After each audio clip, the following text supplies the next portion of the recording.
You know what Lake Michigan wind sounds like at minus 23? It doesn't howl, it doesn't scream, it presses. A flat, dead, suffocating weight against glass and concrete. The L train on the red line above Clark Street throws a shriek across the neighborhood every 8 minutes. Steam rises from the grates in the sidewalk. The city breathes cold. It always has. Tonight, it stops breathing altogether. 1 second, the grid hum. The low-frequency vibration you stopped noticing years ago. The next second, nothing. Every window on the north side goes black simultaneously. Not one building, not one block.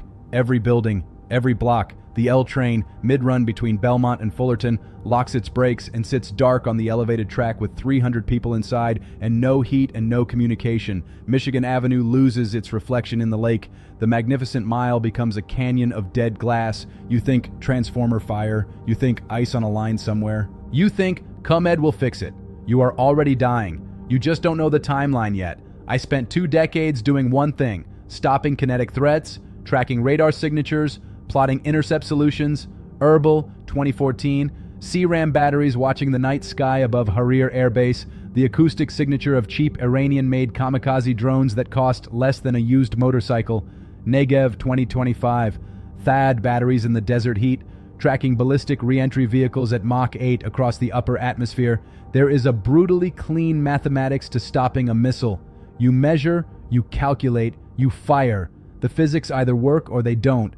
But I sat in classified briefings from 2022 onward and watched a different kind of threat evolve. One that has no radar cross-section, no heat bloom, no trajectory to calculate, no intercept solution to run. It travels at the speed of light through a cable. It was invited inside. And by the time anyone knows it's there, it is already won.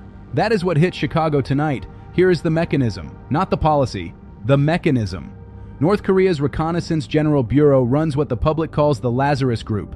State-sponsored, sanctioned by the U.S. Treasury since 2019. Between 2021 and 2025, they stole over $5 billion in cryptocurrency. Politicians called that criminal activity. I called it a training program. They were learning network topography, testing zero-day exploits, mapping American industrial control architectures. In early 2025, European energy firms started receiving spear-phishing emails targeting power grid operational data, not financial data, grid data. Nobody went to war over it. Nobody announced it loudly. 6 months ago, a ComEd network administrator opened an email attachment. Looked legitimate. Vendor compliance document. Standard procedure. Inside that attachment was a Windows kernel-level exploit that no public researcher had discovered. The malware unpacked silently. Moved from the corporate IT network into the operational technology environment, into the SCADA system, the supervisory control and data acquisition architecture that commands every substation relay, every thermal sensor, every cooling pump across the Chicago underground grid. It mapped the system, established persistence, and it waited for tonight. At 11:47 p.m., the payload executed. Here is what that means on the street. ComEd's transmission transformers, the ones running above 110 kilovolts, the ones buried in substations feeding the underground network that has powered this city since the early 20th century, those units depend on automated oil-immersed cooling circuits. Fans, pumps, temperature sensors, all of it managed by the SCADA controllers the malware now owned. The malware fed the cooling system false data. Temperature readings showed nominal on every operator display. The cooling was dead. The transformer cores climbed past their thermal tolerances. The insulating oil began to degrade. In a transformer running peak winter demand load, thermal cascade hits failure critical in under 3 hours. When it fails, it doesn't switch off. The windings burn. The core warps. The underground cable junctions connected to those units catch, and the cables run under your street. That is when the manholes start smoking. Walk out your front door right now and look at the corner of Clark and Diversey. Those wisps rising from the steel grates. That is not steam from a sewer. That is the insulation on the distribution cables below your feet burning off at 800 degrees Celsius. The grid is not simply off. It is being physically destroyed 6 feet beneath the sidewalk where you walk your dog, and the replacement lead time for those transmission transformers, custom engineered assets that cannot be ordered off a shelf, currently runs between 80 and 210 weeks. Not days, weeks, 1.5 to 4 years. Northwestern Memorial on Erie Street lost primary power 4 minutes ago. Their backup diesel generators are running. They were designed for 72-hour operation under controlled draw. Tonight, in a citywide blackout with staff unable to go home and emergency admissions beginning to climb, that fuel calculation will not hold for 72 hours. Every dialysis patient in this city is now on a countdown. Every ventilator, every surgical suite. The government cannot fix this tonight. There is no Patriot battery I can configure for a payload already inside the OT network. There is no THAAD kill vehicle for malware that arrived 6 months ago through an email attachment. I tracked hypersonic re-entry vehicles across the stratosphere. I have no solution for this. That is the first thing you need to understand. Now here is what you do. You have one window, right now, closing fast. Chicago's water distribution depends on 12 pumping stations powered by the same grid that just died. The residual pressure in the mains will hold for approximately 30 to 45 minutes, not because of elevated storage tanks, because of physics. Pressure takes time to bleed. Move now. Every bathtub, every sink, every pot, every bottle, every container in your apartment. Fill them completely. Do this before you look at your phone. Do this before you check the window. Do this first. That water is your buffer against a city where the pumping infrastructure will be offline for days. It is drinking water, it is sanitation. When the pressure drops in 40 minutes, that window closes permanently. Now build your microclimate. Find the smallest interior room in your dwelling, not a room facing the outside wall. Exterior walls facing Lake Michigan wind in January are not insulation. They are conduction surfaces. An interior bathroom, a closet, a hallway. Every textile you own goes on the floor, on the walls, on the door seams. You are building a body heat trap inside a larger structure that will slowly become a refrigerator.